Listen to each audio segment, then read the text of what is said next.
అందరికీ నమస్కారం. వైఎస్ జగన్మోహన్ రెడ్డి ఆంధ్రప్రదేశ్ రాష్ట్రానికి క్యాన్సర్ లాగా మారాడు. క్యాన్సర్ కన్నా వైద్యం చేస్తే క్యూర్ ఉందేమో గానీ ఈ దుర్మార్గుడిని ఆంధ్రప్రదేశ్ ప్రజలు ఓడించి మూలన కూర్చోబెట్టినా గానీ ఈ దుర్మార్గుడి సైకోయిజం, శాడిజం, ఆంధ్రప్రదేశ్ రాష్ట్రంపై విషం గక్కే దుర్మార్గపు చర్యలు ఈ దుర్మార్గుడు మానుకోవటం లేదు.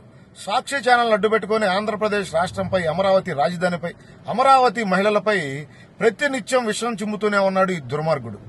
అమ్మా భారతిరెడ్డి, మీ ఇంట్లో కూడా ఆడపిల్లలు ఉన్నారు. నువ్వు నీ ఛానల్లో కొమ్మినేని శ్రీనివాస్ అనే ఒక దరిద్రుడు, జర్నలిస్టు ముసుగులో ఉన్న ఒక దరిద్రుడిని నీ దాంట్లో జర్నలిస్టుగా పెట్టుకుని ఆంధ్రప్రదేశ్ మహిళలపై, అమరావతి మహిళలపై వేశ్యలుగా ముద్ర వేసే ప్రయత్నం చేస్తా ఉన్నావంటే నీకు సిగ్గుందా అని చెప్పి నేను సూటిగా ప్రశ్నిస్తా ఉన్నాను.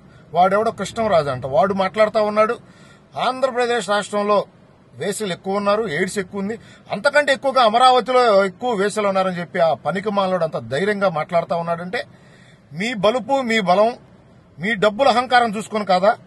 ఈరోజు వైఎస్ఆర్సీపీ పార్టీని, జగన్మోహన్ రెడ్డిని సమర్థించే వైసీపీ కుటుంబ సభ్యుల్ని, వైసీపీ మహిళల్ని నేను సూటిగా అడుగుతా ఉన్నాను.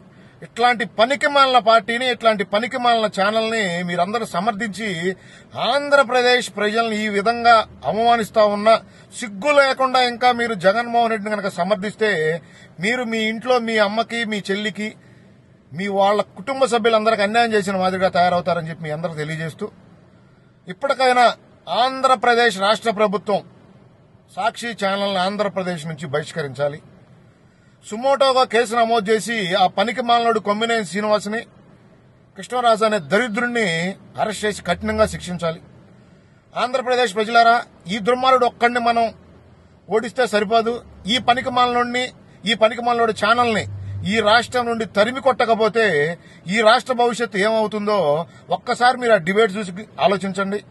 మన ఇంట్లో పిల్లలు ఏ విధంగా ఈ ఛానల్ చూసినా, ఈ పేపర్ చూసినా, ఈ పనికి మాలనోడు మాట్లాడే మాటలు విన్నా ఈ రాష్ట్ర భవిష్యత్తు యువత ఏ విధంగా సర్వనాశనం అవుతారనేది ఈ దుర్మార్గుడు చేష్టలు చూస్తే అర్థమవుతా ఉంది. రాష్ట్ర ప్రభుత్వం ఇట్లాంటి వారిపై కఠిన చర్యలు తీసుకోవాలని చెప్పి ప్రభుత్వాన్ని కోరుతా ఉన్నాను.